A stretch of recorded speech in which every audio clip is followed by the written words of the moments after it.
Pero ngayon po, balik tayo dun sa isang issue at ito po ang pinaka-latest sa ICC na inatras na ni Attorney Kaufman yung kanyang motion para ma-disqualify yung mga Pilipinong abogado ng biktima dahil di umano sila ay merong conflict of interest. Now, hindi po yan kauna-unahang pagkakataon na narinig natin ang conflict of interest. No?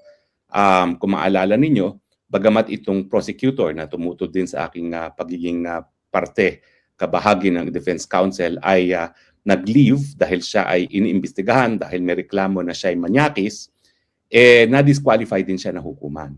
At ang basihan kung bakit na-disqualify itong si Kaufman, ay hindi pala si Kaufman, si Karim Khan, sorry. Ang dahilan kung bakit na-disqualify itong si ICC Prosecutor Karim Khan, nung siya pala isang pribadong abogado, siya ay nakipag-ugnayan na sa mga di umano mga biktima ni Tatay Digong at siya ay nagbigay na ng legal advice. Now, na-disqualify siya dyan kasi nga po, ibang siste ng ICC, ang siste inquisitorial. Yung mga prosecutor, hindi lang sila inaasahan na mag-case build-up.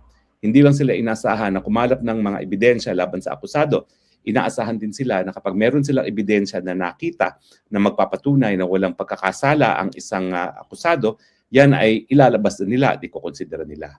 At na-disqualify nga si Karim Khan dahil bilang isang dating abogadong pribado ng mga biktima, natural, ipipikit niya ang kanyang mga mata sa mga ebidensya na magpapakita na walang pagkakasala si Tatay Digong.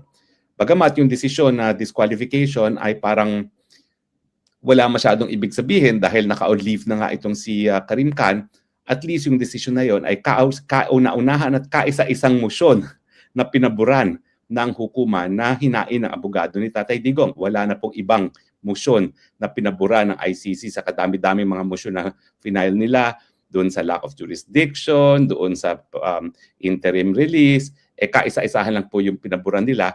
At yan nga po isang desisyon na parang hindi naman po talaga importante dahil nakapag-leave na o hindi na talaga sumasapi si Karim Khan.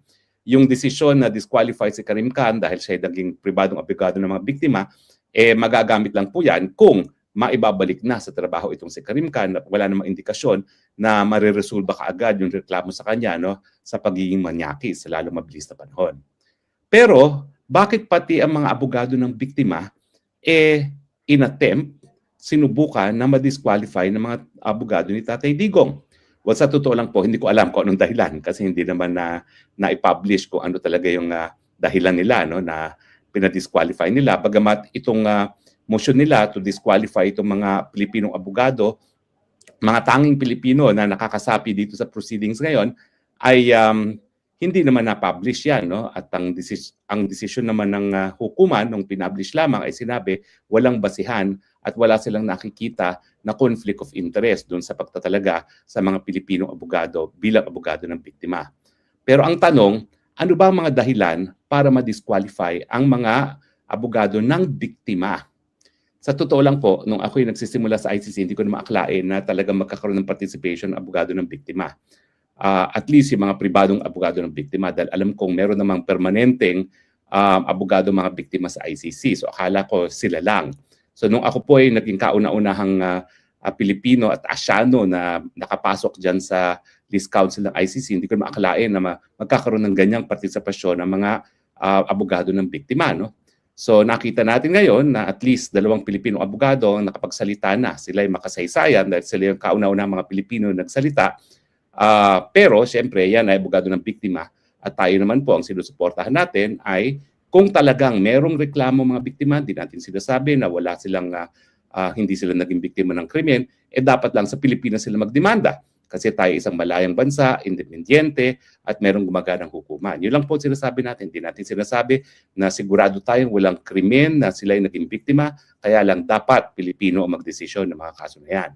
So, kung ang dahilan na si Karim Khan ay na-disqualify dahil siya ay minsan tumayo bilang abogado ng biktima at dahil dyan ay posible na ipinikit niya ang kanyang mga mata sa mga ebidensya na papakita ng walang pagkakasala ni Tatay Digong, ano naman ang mga basihan para ma-disqualify yung abogado mismo ng mga biktima?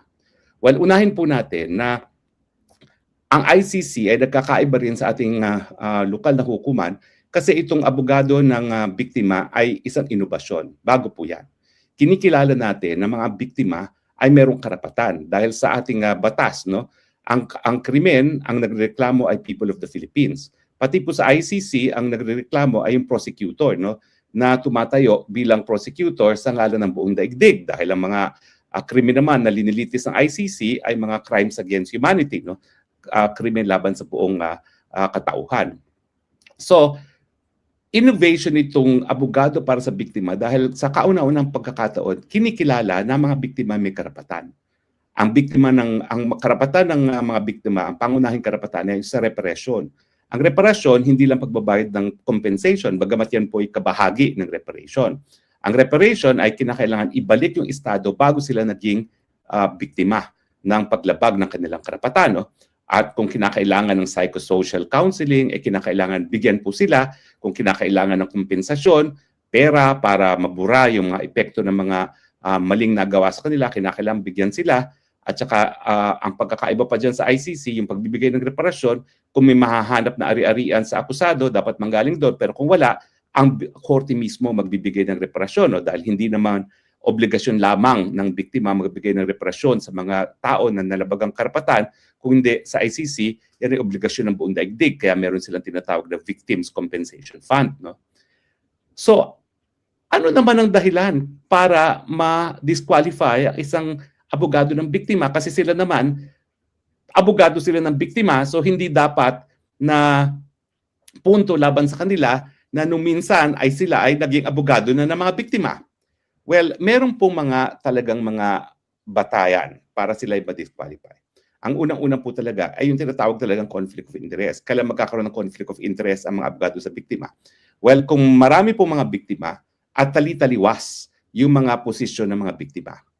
For instance, kung iba-iba yung mga bersyon ng mga biktima, hindi po pwede na iisang abogado lang ang tatayo para sa kanila, lalong-lalo na kung nagsisisihan yung mga iba't ibang mga biktima. No? Pangalawa po ay kung meron talagang pagkakataon na yung abogado na tatayo para sa biktima ay nagbigay na rin ng legal advice sa akusado. No? Yan po yung talagang classic conflict of interest na hindi ka po pwede maging abogado sa akusado at sa mga biktima. At kung merong personal na interest yung mga tatayong abogado bilang abogado ng biktima. No? Ang siguro halimbawa dyan, kung meron silang financial interest, kung sisingil sila no, sa mga biktima, no? Yan po ay dahilan para sila ay ma-disqualify. Now, pwede rin po silang ma-disqualify kung magpapakita sila na sila ay hindi impartial. Siyempre po, dahil sila ay abogado ng biktima, expected na ang talagang paglalaban nila ay yung karapatan ng mga biktima. Pero hindi naman po ibig sabihin na palibhasa abogado sila ng biktima, sila ang magiging dahilan para magkaroon naman ng injustice ang akusado. Kailan siya magkakaroon ng kumbaga disqualification on the basis of impartiality? Well, unang-una, ang trabaho po niya ay protektahan at ipahiwatig sa hukuman ang damdamin ng biktima. Ibig sabihin, wag siya dapat tatayo bilang prosecutor. At kung nakita ko naman doon sa mga Pilipino, no, lalo na yung pangalawang Pilipino, kilala ko po pareho yan, no, may mga pagkakataon na yung kakulangan ng prosecution ang nag-pick up at ang nagsabi sa hukuman ay yung abogado ng biktima. Hindi po dapat yan.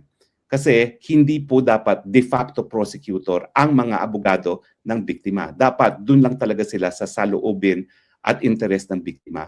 At yung pagpuprueba ng elements of crime, yan po ay trabaho ng prosecutor na at least doon sa mga naging presentasyon ng pangalawang abogado ng mga biktima, yung kakulangan ng prosecution kasi halata naman na hindi masyado handa yung prosecution pagdating doon sa closing remarks nila, no? Ay pinunuan ng abogado ng mga biktima. Hindi po tama yun, no? Dahil hindi sila dapat de facto prosecutor. Hindi rin po dapat sila nakikipagtulungan ng hindi tamang pamamaraan sa Office of the Prosecutor kasi nga po, trabaho ng prosecutor na pruebahan ang elements of the crime. Hindi nila trabaho yon. At syempre, kung sila ay magpapakita ng bias or hostility doon sa akusado. Now, doon naman po sa mga talumpati ng mga abogado ng biktima, halatang-halata naman na ayaw nila si Tatay Digong. In fact, tinatawag nga nila ng mga mini-clones sa mamamatay tao. So, sa tingin ko, bias or hostility na yon. No? Pero hindi masyado pinansin ng hukuman o di naman kaya, hindi naman yan napasama doon sa motion ni Kaufman na pa-disqualify sila dahil baka yung motion ay naihay na bago pa magkaroon ng confirmation of charges. Pero sa tingin ko, kung ang motion ay hinain matapos ang pagdinig ng confirmation of charges, may papakita na talagang merong bias or hostile talaga ang mga abogado ng mga biktima. So dahil sa ICC dapat manatiling impartial at saka independenteng mga participant.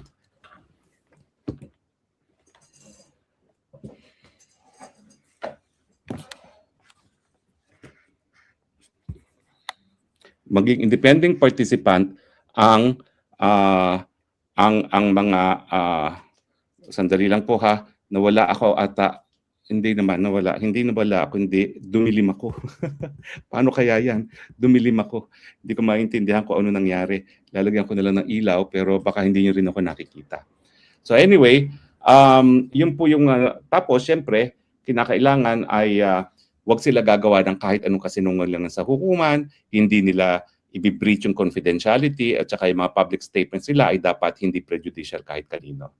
Now, pwede rin silang ma-disqualify kung talagang magkakaroon ng abuse of process na tinatawag, no? Kung sila ay gagamit ng mga peking ebidensya, kung sila ay hindi susunod doon sa mga confidential na mga rules ng korte, at kung sila ay sususugan ang mga maling strategiya na gagawin ng prosecution.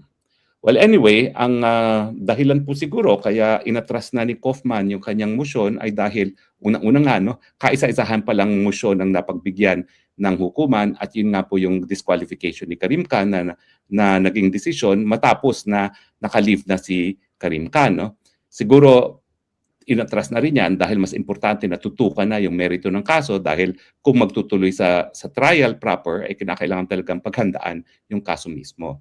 Pero ang punto po, may mga dahilan talaga na dapat pati ang mga abogado ng mga biktima ay manatiling impartial at independyente. Independyente sa prosecution at siyempre dapat sila ay hindi bias at hindi sila hostile sa akusado. Dahil ang pinaka-importante sa hukuman, lahat ng mga sumasapi sa pagdidinig ng kaso sa ICC, dapat sila ay itataguyod ang integridad ng hukuman at hindi magpapakita ng kahit anong behavior na magbibigay impresyon sa kahit sino na hindi kaya magbigay ng katarungan ang ICC.